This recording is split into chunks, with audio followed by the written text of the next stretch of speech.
Hello दोस्तों, exam crack point पर आप सभी का स्वागत है।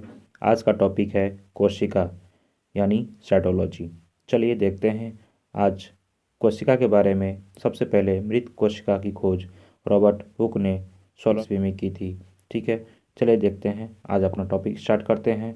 कोशिका, ठीक है, ये ऑब्जेक्टिव लुसेंट का टोटल 50 क्वेश्चन है, जिसमें सिर्फ कोशिका के बारे में महत्वपूर्ण सभी क्वेश्चन हैं। पहला देखते हैं क्या है आपका। सेल नाम किस जीव वैज्ञानिक ने सर्वप्रथम दिया। सेल नाम जो है सर्वप्रथम किस जीव वैज्ञानिक ने दिया था, तो इसका आंसर हो जाएगा आपका रॉबर्ट हुक ने। सी नंबर क्या हो जाएगा, रॉबर्ट हुक ने इसका नामकरण किया था। चलिए ठीक है, चलिए देखते हैं। नेक्स्ट क्वेश्चन क्या है आपका। कौन सी रचना जंतु कोशिका को वनस्पति कोशिका से विभेद करती है। कौन सी रचना जंतु कोशिका को वनस्पति कोशिका से विभेद करती है, तो इसका आंसर हो जाएगा आपका सेंट्रियोल। क्या हो जाएगा इसका आंसर आपका, सेंट्रियोल जो है जंतु कोशिका को वनस्पति कोशिका से विभेद करती है। चलिए देखते हैं नेक्स्ट क्या है आपका। कोशिका में राइबोसोम की अनुपस्थिति में कौन सा कार्य संपादित नहीं होता है। कोशिका में राइबोसोम की अनुपस्थिति में कौन सा कार्य संपादित नहीं होता है, तो इसका आंसर हो जाएगा आपका प्रोटीन का संश्लेषण नहीं होता है। इसका आंसर क्या हो जाएगा, प्रोटीन का संश्लेषण नहीं होता है अगर राइबोसोम अनुपस्थित रहे तो। चलिए देखते हैं नेक्स्ट क्या है आपका। नेक्स्ट है, यदि माइटोकॉन्ड्रिया का काम करना बंद कर दे तो कोशिका में कौन सा कार्य संपन्न नहीं होगा। यदि माइटोकॉन्ड्रिया काम करना बंद कर दे तो कोशिका में कौन सा कार्य नहीं होगा, तो इसका आंसर हो जाएगा आपका भोजन का ऑक्सीकरण नहीं होगा। क्या होगा, भोजन का ऑक्सीकरण नहीं होगा कोशिका में। चलिए देखते हैं नेक्स्ट क्या है आपका। नेक्स्ट है कि कोशिका का ऊर्जागृह यानी पावर हाउस किसे कहा जाता है। कोशिका का ऊर्जागृह या पावर हाउस किसे कहा जाता है, तो इसका आंसर हो जाएगा आपका माइटोकॉन्ड्रिया को कहा जाता है कोशिका का पावर हाउस, ठीक है, या ऊर्जागृह। चलिए देखते हैं नेक्स्ट क्या है आपका। नेक्स्ट है, निम्नलिखित में से कौन सा सबसे बड़ा कोशिकांग है। निम्नलिखित में से सबसे बड़ा कोशिकांग कौन सा होता है, तो इसका आंसर होगा प्लास्टिड यानी लवक। प्लास्टिड को हिंदी में क्या कहते हैं, लवक। चलिए देखते हैं नेक्स्ट क्या है आपका। कोशिका में प्रोटीन संश्लेषण कहाँ होता है। कोशिका में प्रोटीन संश्लेषण कहाँ होता है, तो इसका आंसर हो जाएगा आपका राइबोसोम में होता है। क्या होता, कहाँ होता है, राइबोसोम में। और इसलिए राइबोसोम को प्रोटीन का फैक्ट्री भी कहते हैं। राइबोसोम को क्या कहते हैं, प्रोटीन का फैक्ट्री कहते हैं। चलिए देखते हैं नेक्स्ट क्या है आपका। नेक्स्ट है, पादप कोशिका का सबसे बाहरी आवरण क्या कहलाता है। पादप कोशिका का सबसे बाहरी आवरण क्या कहलाता है, तो इसका आंसर हो जाएगा आपका कोशिका भित्ति कहलाता है। क्या कहलाता है आपका, कोशिका भित्ति कहलाता है। चलिए देखते हैं नेक्स्ट क्या है आपका। कोशिका को एक निश्चित रूप प्रदान करती है। कोशिका को एक निश्चित रूप कौन प्रदान करती है, तो इसका आंसर हो जाएगा आपका 9 नंबर का कोशिका भित्ति। कौन प्रदान करती है, कोशिका भित्ति क्या करती है, एक निश्चित रूप प्रदान करती है। चलिए देखते हैं 10 नंबर क्वेश्चन क्या है आपका। कोशिका द्रव में उपस्थित महीन सखित झिल्लीदार और अनियमित नलिकाओं की घना जाल क्या कहलाता है। क्या कहलाता है, इसका आंसर हो जाएगा आपका, इसका आंसर हो जाएगा 10 नंबर का हो जाएगा आपका अंतः प्रद्रव्य जलिका यानी एंडोप्लाज्मिक रेटिकुलम। ई आर इसको शॉर्ट में कहते हैं। इसको क्या कहते हैं, शॉर्ट में ई आर कहते हैं, एंडोप्लाज्मिक रेटिकुलम कहते हैं। ठीक है, इसे कोशिका का कंकाल भी कहा जाता है। चलिए देखते हैं नेक्स्ट क्या है आपका। प्रोटीन निर्माण का सक्रिय स्थल कौन सा है। प्रोटीन निर्माण का सक्रिय स्थल कौन सा है, तो इसका आंसर हो जाएगा आपका, अभी आपने देखा, राइबोसोम। राइबोसोम क्या है, प्रोटीन का फैक्ट्री है। राइबोसोम को क्या कहते हैं, प्रोटीन का फैक्ट्री। ठीक है, चलिए देखते हैं नेक्स्ट क्या है आपका। नेक्स्ट है, कौन सी कोशिकांग केवल पादप कोशिका में पाया जाता है। कौन सा कोशिकांग जो है केवल पादप कोशिका में पाया जाता है यानी वृक्ष में पाया जाता है। इसमें इसका आंसर हो जाएगा उपयुक्त में से सभी। उपयुक्त में से सभी यानी कोशिका भित्ति, लवक और रिक्तिकाएँ भी सब पाई जाती है कहाँ पे, पादप कोशिका में पाई जाती है। ठीक है, कोशिका भित्ति, लवक और रिक्तिकाएँ यानी उपस्थित सभी जो हैं ये सब पादप कोशिका में पाया जाता है। चलिए देखते हैं नेक्स्ट क्या है आपका। कोशिकीय श्वसन का सक्रिय स्थल है। कोश के श्वसन का सक्रिय स्थल कौन सा है? तो इसका आंसर हो जाएगा आपका माइटोकॉन्ड्रिया। क्या होगा इसका आंसर? माइटोकॉन्ड्रिया क्या है? कोशिकीय श्वसन स्थल है। चलिए देखते हैं नेक्स्ट क्या है आपका। अवर्णी लवक लिक्योप्लास्ट मुख्यतः पाए जाते हैं, ये पाए जाते हैं आपके जड़ों तथा फलों में। यानी अवर्णी लवक का मुख्य कार्य होता है भोजन का संग्रह करना, और भोजन का संग्रह कहाँ कहाँ होता है? जड़ों की कोशिकाओं में और फलों में होता है। ठीक है, तो अवर्णी लवक लिक्योप्लास्ट का मुख्य पाए जाते हैं कहाँ पे? जड़ों में और फल में। कहाँ पाए जाते हैं? फल में भी पाए जाते हैं। ठीक है, चलिए देखते हैं नेक्स्ट क्या है आपका। नेक्स्ट है फूलों और बीजों में विभिन्न प्रकार के आकर्षक रंग कौन प्रदान करता है? फूलों तथा बीजों में विभिन्न प्रकार के आकर्षक रंग कौन प्रदान करता है? तो इसका आंसर हो जाएगा आपका क्रोमोप्लास्ट। इसका आंसर क्या हो जाएगा आपका? क्रोमोप्लास्ट। क्रोमोप्लास्ट का काम क्या होता है? बीजों तथा फलों का रंग प्रदान करना क्रोमोप्लास्ट कहलाता है। चलिए देखते हैं नेक्स्ट क्या है आपका। क्रोमोप्लास्ट को ही वर्णित लवक कहते हैं। क्रोमोप्लास्ट को क्या कहते हैं? वर्णित लवक कहते हैं। चलिए देखते हैं नेक्स्ट क्या है आपका। पत्तियों का हरा रंग कौन प्रदान करता है? पत्तियों में जो हरा रंग होता है वो कौन प्रदान करता है? तो इसका आंसर हो जाएगा आपका क्लोरोप्लास्ट। इसका आंसर क्या हो जाएगा? क्लोरोप्लास्ट। इसका आंसर क्या हो जाएगा आपका? क्लोरोप्लास्ट। इसको कहते हैं हरित लवक। इसको हिंदी में क्या कहते हैं? हरित लवक कहते हैं। चलिए देखते हैं नेक्स्ट क्या है आपका। नेक्स्ट है कोशिका की आत्महत्या की थैली कहलाती है। कोशिका की आत्महत्या की थैली कहलाती है, वो कहलाती है आपकी, वो कौन सा है? तो वो कहलाता है लाइसोसोम। क्या कहलाता है इसको? लाइसोसोम आत्महत्या की थैली कहलाती है, और इसका खोज डी दुबे ने किया था। ठीक है, चलिए देखते हैं नेक्स्ट क्या है आपका।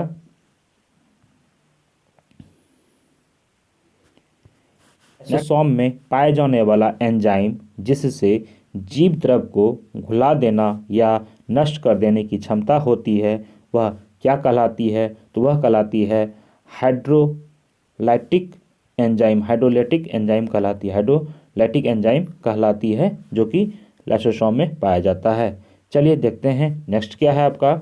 80% से अधिक सेल यानी कोशिका में पाए जाने वाला पदार्थ क्या होता है? वो जल होता है। यानी कोशिका में 80% क्या पाया जाता है? जल पाया जाता है। चलिए देखते हैं नेक्स्ट क्या है आपका।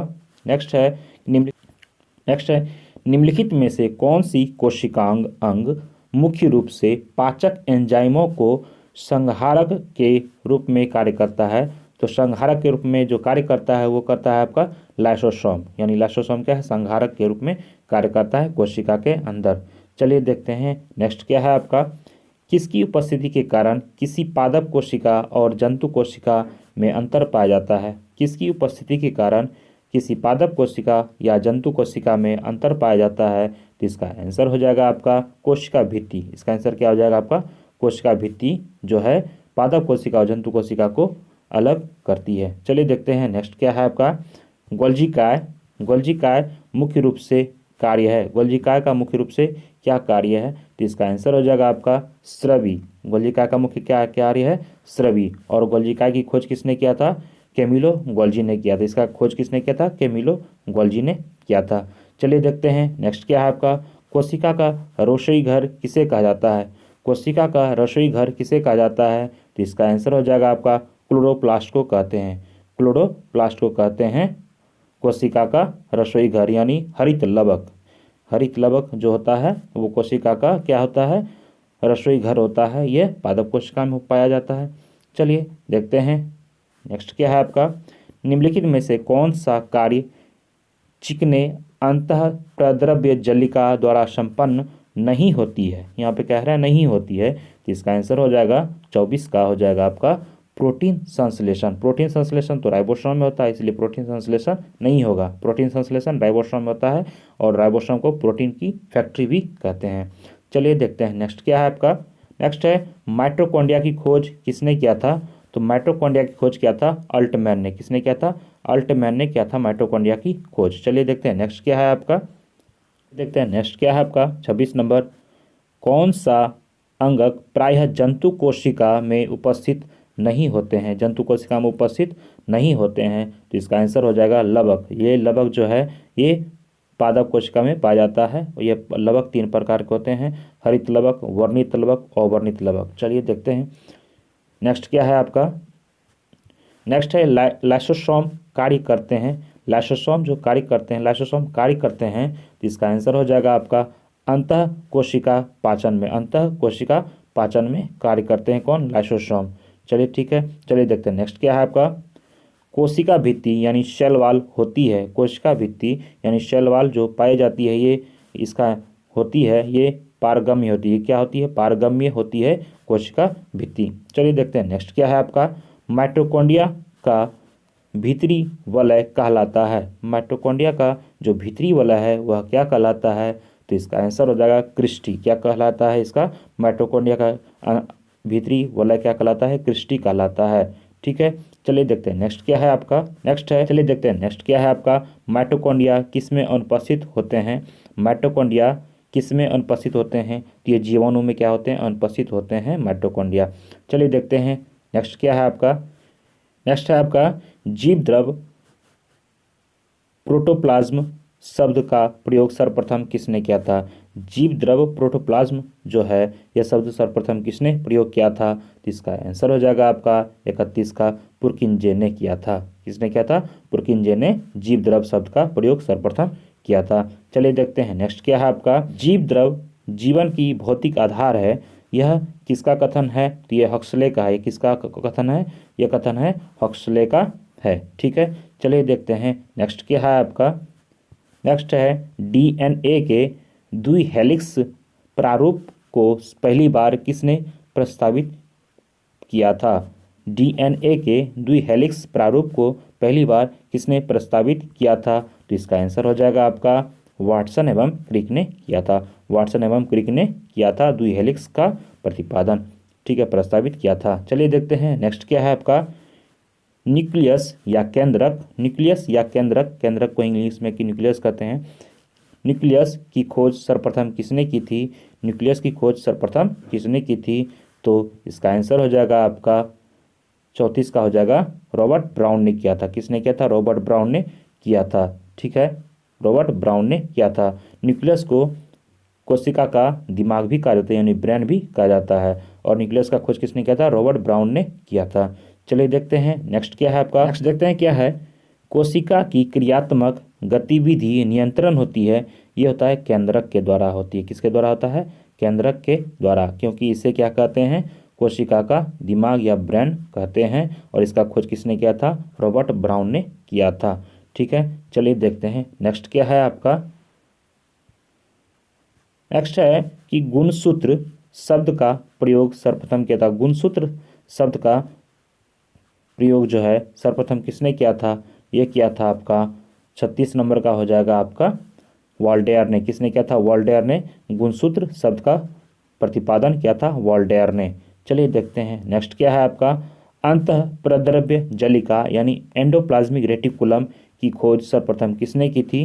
एंडोप्लाज्मिक रेटिकुलम की खोज सर्वप्रथम किसने की थी, तो इसका आंसर हो जाएगा आपका पॉटर ने की थी। किसने किया था, पॉटर ने किया था।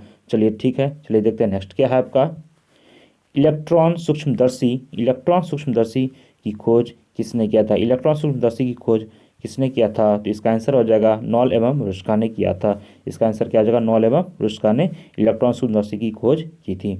चलिए देखते हैं नेक्स्ट क्या है आपका, वास्तविक केंद्रक किसमें अनुपस्थित होते हैं। वास्तविक केंद्रक किसमें अनुपस्थित होते हैं, तो इसका आंसर हो जाएगा आपका 39 नंबर का जीवाणुओं में क्या होता है, अनुपस्थित होते हैं वास्तविक केंद्रक, यानी जीवाणु में केंद्रक नहीं पाए जाते हैं। चलिए देखते हैं नेक्स्ट क्या है आपका, नेक्स्ट है कि सर्वाधिक संख्या यानी 2n में गुणसूत्र पाए जाते हैं। सर्वाधिक संख्या 2Na में गुणसूत्र पाए जाते हैं, तो ये हो जाएगा आपका ऑल्फियोग्लासोस। ऑल्फियोग्लासोस क्या है आपका, ऑल्फियोग्लासोस में सबसे अधिक होता है गुणसूत्र। ठीक है, चलिए देखते हैं नेक्स्ट क्या है आपका, कोशिका का जीवित अंग जीव द्रव कहलाता है, यह किससे बना होता है।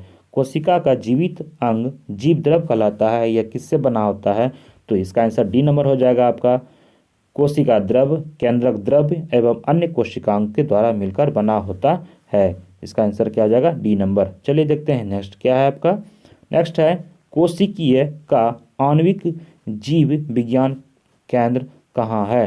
कोशिकीय एवं आणविक जीव विज्ञान केंद्र कहाँ है? तो ये आपका है हैदराबाद में स्थित है।